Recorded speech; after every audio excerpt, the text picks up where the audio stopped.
кровные узы связывают. А связывает нас, объединяет только духовное, объединяет только убеждение, идеология, чего у нас нет. Вот мы же ведь, нас призывают всех быть едиными. А в чем это единство заключается?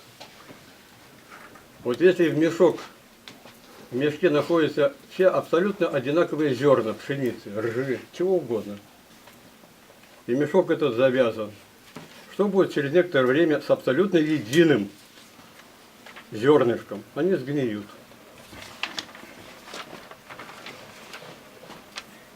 А если их посеять, они дадут урожай. Поэтому, когда нам говорят, вот мне говорят, что мы едины, в чем наше единение? Это мне не очень понятно. И в Общественной палате Российской Федерации мы эти вопросы неоднократно поднимали, критически поднимали эти вопросы. Мы критически отнеслись к пенсионной реформе, которую сейчас вот приняли. Мы критически относимся к целому ряду вопросов, связанных с нашим здравоохранением, с молодежной политикой. И ситуация у нас действительно очень непростая. Кто нас окружает в мире? Недружественные нам государства. Бывшие наши, но недружественные. А на чем мы разошлись?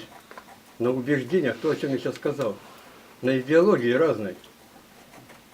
И наше общество также пока не является единым для того, чтобы решать поставленные задачи. И мы никогда не будем едины, ибо мы живем в капиталистическом обществе. И здесь надо искать каждому организации, в том числе, ту нишку, которую способна она занять и выполнить ту роль, которая по уставу этой организации предписана. И здесь